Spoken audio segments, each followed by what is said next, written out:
Drugs దందాపై Telangana ప్రభుత్వం serious అయింది.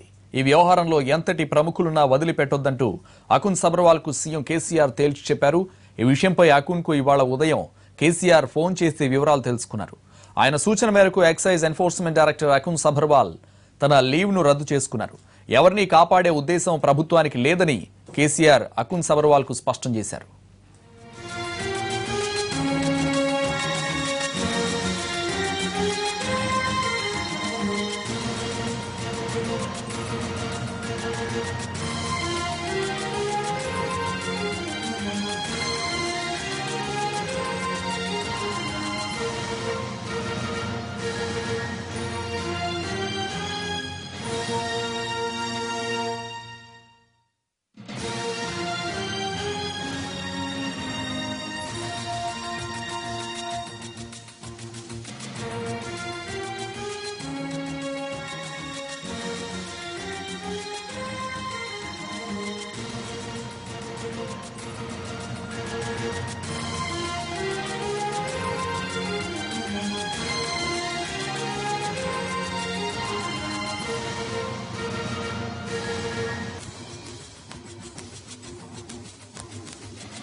Drugs దందాపై Telangana serious అయింది తెలంగాణ సర్కార్. దీనికి సంబంధించి మరిన్ని వివరాలు మా ప్రతినిధి రమేష్ ఎట్లా అందిస్తారు. రమేష్,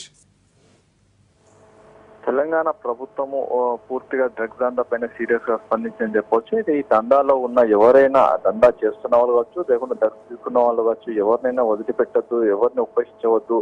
దీంట్లో ఉన్న వాళ్ళందరూ కూడా మొత్తం మూలాలతో సహా మొత్తం వెలికి తీయాలని చెప్పి కూడా ప్రభుత్వం అటు అకున్ సబర్వాల్ ఎన్ఫోర్స్మెంట్ డైరెక్టర్ అకున్ సబర్వాల్కి చెప్పడం జరిగింది. ఈ మేరకు ఇప్పటికే లీవ్ లో వెళ్లిపోతున్నా అని చెప్పి నిన్న సమాచారం ఇచ్చిన అకున్ సబర్వాల్ సంబంధించి సమాచారం ముఖ్యమంత్రి కార్యాలయానికి చేరడం, తర్వాత ముఖ్యమంత్రి కార్యాలయం నుంచి నేరుగా ఇవాళ ఉదయం ఫోన్ కాల్ చేసి ఈ లీవ్ తీసుకొని వెళ్ళొద్దు, ఇప్పుడు లీవ్ తీసుకొని వెళ్ళినట్లయితే ప్రభుత్వానికి చెడ్డ పేరు వస్తుంది, విచారణ అధికారిగా ఉన్న మీరు ఈ సమయంలో లీవ్ పై వెళ్తే మీకు చెడ్డ పేరు వస్తుంది, కాబట్టి మీరు వెంటనే లీవ్ ని పోస్ట్ పోన్ చేసుకోవాలని చెప్పి కూడా ప్రభుత్వం ఒక సూచన చేసింది. ఈ సూచన మేరకు అకున్ సబర్వాల్ ఉదయమే సిఎస్ కి కలిసి తన లీవ్ ను క్యాన్సిల్ చేసుకున్నట్టుగా సమాచారం ఇవ్వడం జరిగింది. వెంటనే ఆల్రెడీ క్యాన్సిల్ చేసుకున్న పోస్ట్ పోన్ చేసుకున్న సమాచారం అవుతుంది. తర్వాత జీవో కూడా రావడం జరిగింది. అయితే ఈ పూర్తిగా ఎక్కడైతే డ్రగ్స్ చేస్తున్న వాళ్ళని వదిలిపెట్టద్దని కూడా పేర్కొంది. అయితే దీనికి సంబంధించి తర్వాత ఎన్సీబీ చీఫ్ తోటి అకున్ సబర్వాల్ భేటీ దాదాపు 2 గంటల పాటు భేటీ